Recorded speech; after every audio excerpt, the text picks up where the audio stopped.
What's up, my martial arts fanatics? Welcome back to System Breakdowns, and as always, I'm Coach Greg. This month, we're going to be breaking down new light heavyweight champ, Jamahal. Interesting case study, really an excellent striker. Really brought his A game in his most recent fight against Glover Teixeira. I'm not saying this guy's the end-all be-all. We still haven't seen him tested against guys like Ankalev or Jan Blachowicz or Yuri Prochazka. You know, he's got some tough fights ahead of him. But I thought that it was fun to do a system breakdown on him because just his path to get to this point, the guys that he's beaten, and of course that phenomenal victory against Glover Teixeira, makes him a great case study to look at, like the systems that he used that made him so successful. So that being said, stay tuned and let's start breaking down Jamahal. Alright, so let's get started on the striking, where we're going to spend most of our time today. Jamahal predominantly striking, that's really what we're going to go into. Now, he prefers to fight from a southpaw stance. And he does low hands, high chin. A thing that when you show this to boxers and Muay Thai guys, their heads like explode. What do you mean you can't do that? Well, you can. There's a lot of reasons for doing it. His defense is not based on absorbing things on his guard. Instead, his defense is based on being 6'4" with a 79-inch reach and using range as his primary attribute. So the low hands gives a couple of advantages. And you see this predominantly in the Glover fight, where he starts getting a little bit better at his takedown defense. But if you look at guys like Robert Whitaker, Israel Adesanya, low hands makes it easier to access your underhooks, to frame, to get your hips back for takedown defense. So that's fantastic to be able to have your hands down. It also makes your punches more difficult to identify what's coming at them, right? The angle is weird, and he's going to add in some range stuff we're going to talk about in a second. So it makes it hard to kind of tell what punches are coming. Guys like Yuri Prochazka are also really good at this. So the low hands can be really beneficial from here.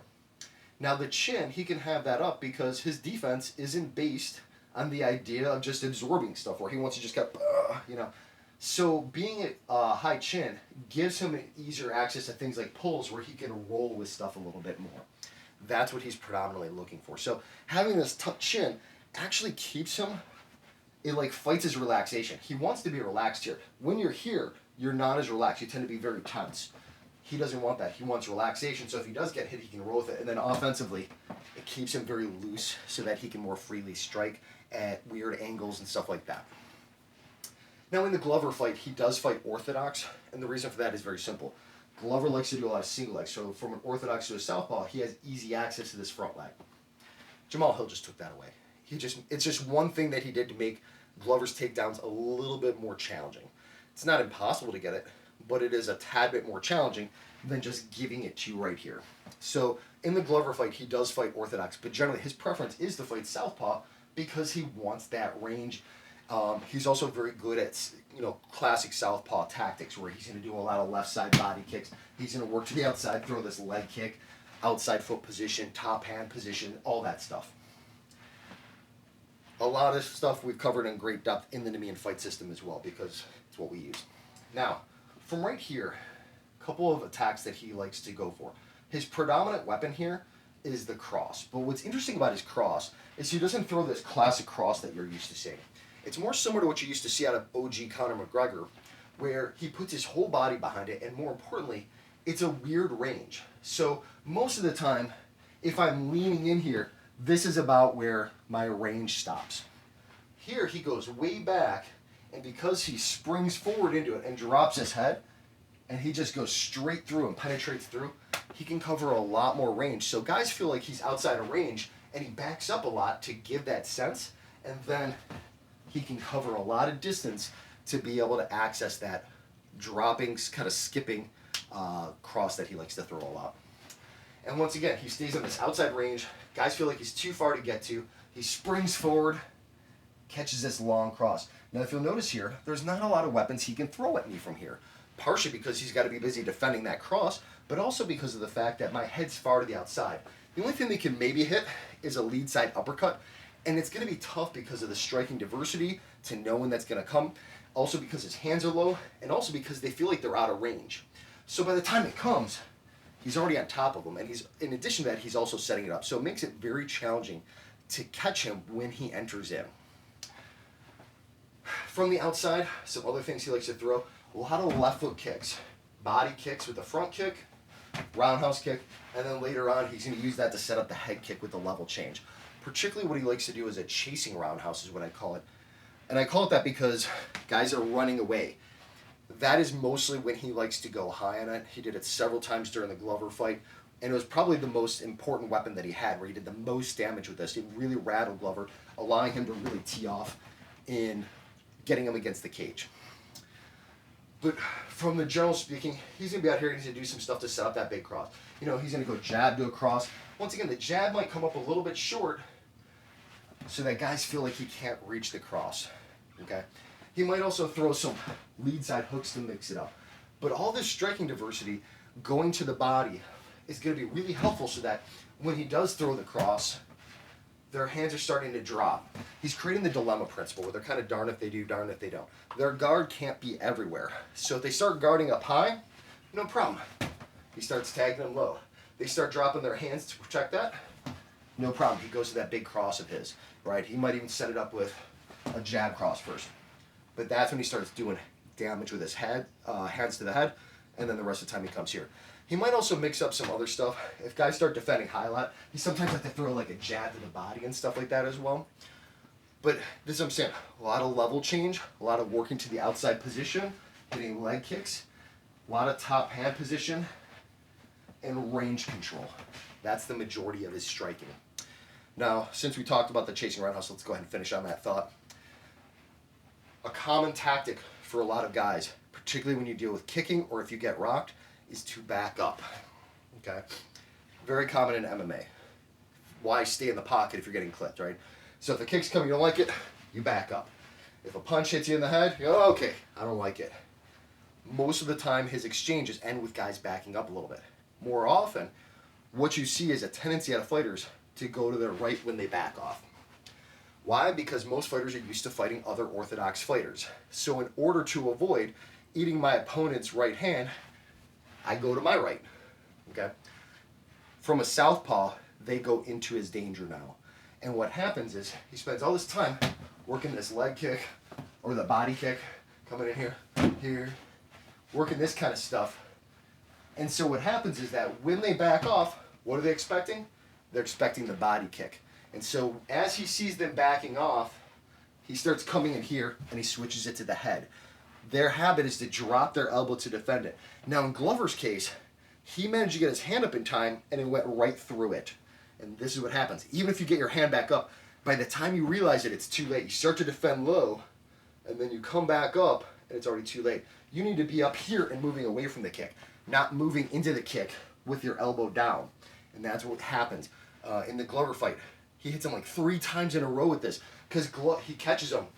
And Glover keeps moving backward doing this. He goes, okay, bam! 3 times in a row, gets him against the cage, and then tees off on him. Okay. Alrighty, so from the striking, there's really 3 different things that he has to contend with from here. 1, they back him up. 2, they're going to stay in a static range and just try to throw a lot of attacks as he comes in. Or 3, they start backing up. We're going to start by talking about the first one.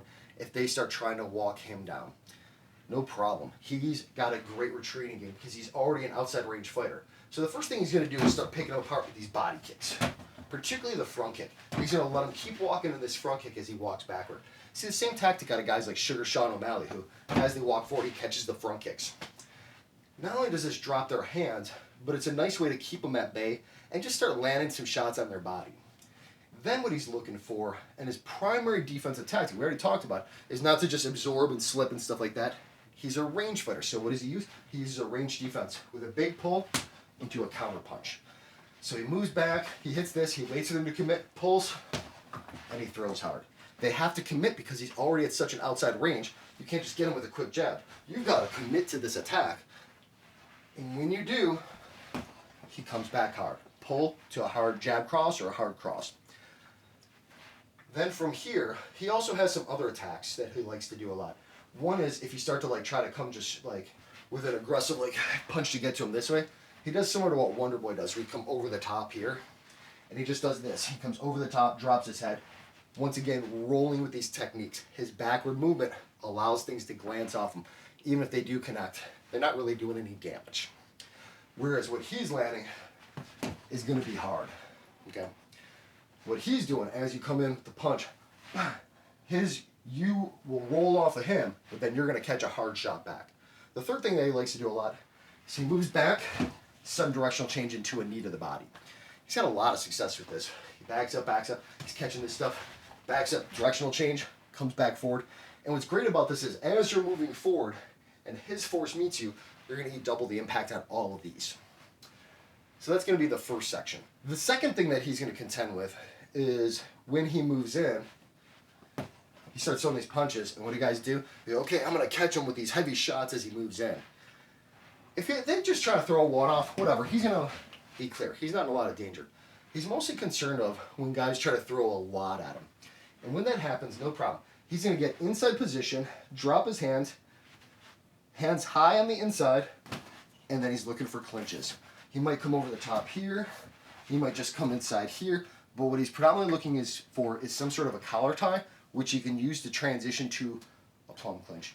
And from the tie clinch, bam, big knees down the center, elbows over top. And what's great about this is whenever he's in a clinch, whether he moves back to disengage or they move back, he likes to punctuate it with a strike on the end. It's like something to kind of remember the clinch by. And so guys start not wanting to do this a lot when he moves in and get into these big brawls because they know he's just going to get on the inside. And then either he moves back and he throws across, or he forces them to move back, and when they move back, he catches them heavy on the way out. It's an in-between moment where guys are looking to reset, and in that in-between moment, he catches them even harder. So these moments don't feel good for them to want to throw a lot. So they feel like they have to get one-offs on them, and then they walk into the retreating trap.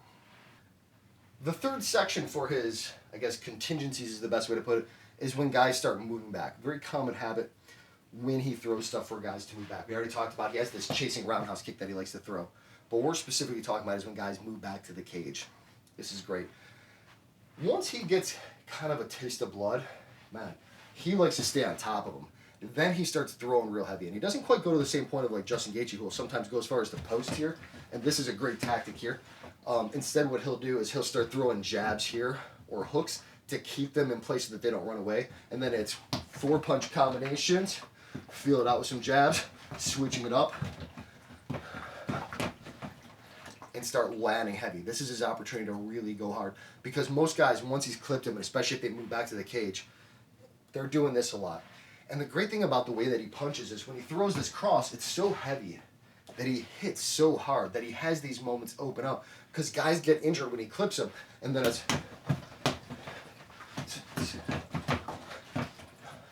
and then he can open up on him. But then from here, he's got a couple things he knows he has to be aware of. One is as he throws, they start to throw back. He's ready for it, pull, and then he gets him even worse. This is worse for him because if they start throwing here, you see this happen to Glover a couple times in the fight. He's tuning up on Glover. Glover goes, okay, I'm defending. I got to get out of here. So he starts throwing back, and Hill pulls and catches him even harder. Not only is he overextended and getting tired, but now he's open towards an even harder shot. He will sometimes, if the guy starts throwing back a lot, go to the tie clinch from here, and then back to where he was at. In all of these cases, he likes to go right back to it. He doesn't want to give them the sense that they can easily escape. The other thing is that he knows probably the most common defense is when guys are getting tuned up, what do? They shoot, right? I teach this to all my students. If you're in trouble, first thing you should be thinking about is trying to shoot and take them down. At the very least, you'll get off the wall. He anticipates this, and because he anticipates it, all he has to do is look for their head to drop, and as soon as he does, he's Johnny on the spot, right? He's able to get his underhooks, frame away, get his hips back, and then he's back on top of them. Sometimes he ends up in the clinch, he gives him a knee straight to the body, and then he's back on top of them. He doesn't like to let them escape. He makes them really work their ass off to get off of there. Their best case situation, they eat some hard shots here, they go to engage in some sort of a takedown, he ties up with them. The best thing they could hope for is now they move him back enough that he catches them on the way out and they disengage. Either way, he comes out way ahead on all of these exchanges. Okay, so let's talk about takedown defense and getting back to his feet. I'm a big believer that you can't be a successful striker if you can't keep the fight on your feet. And Jamahal Hill really showed in the Glover fight a whole new level to his game that he had not previously demonstrated. And what made the difference was this. Now, part of it was switching to orthodox, where he kept his foot back, but I don't think that was the majority of it. The majority of it was this. His rear elbow stayed tight, very similar to what you see out of your guys like your Leon Edwards, because by being tight against your ribs, it allows you to more easily pummel for your underhooks in the moment. Front hand, keeping them at bay, being actively threatening, and then simultaneously being able to get this in here, create a frame to make it difficult to enter into space. This elbow stays tight, allows you to get your underhook, and then from here it's just a matter of getting your hips back. Now, one of the things that he did that I really liked in the Glover fight is anytime he disengaged, he threw a knee strike for separation. And it made him offensive in all these situations so that anytime Glover entered, he was eating a knee on the way out. But people ask, how do you defend takedowns all the time? Pretty much as simple as that. Be threatening from the outside, and then when they come in, frame or underhook, frame, hips back. That'll get you out of like 75% of takedowns. And that's about what he got out of just by doing that. Then when he did get taken down, there's a couple things that he tends to do. One is he likes to do a lot of getting the head low, getting on top of the head, backing himself up to the cage and standing back up. He's very quick with that. From half guard, he would go over the head and use this to propel him up against the cage. Or if he could work towards an underhook, he'd start slipping out the back. That was something you see him do a couple times.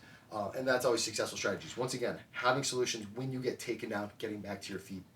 There were a couple times he did interesting things in the Glover fight where from the half guard, at one point, as he was getting smashed, he decided to roll over, give up the back, but then he continued to roll to get back to the half guard with the underhook now, getting his underhook and use that to get back to his feet.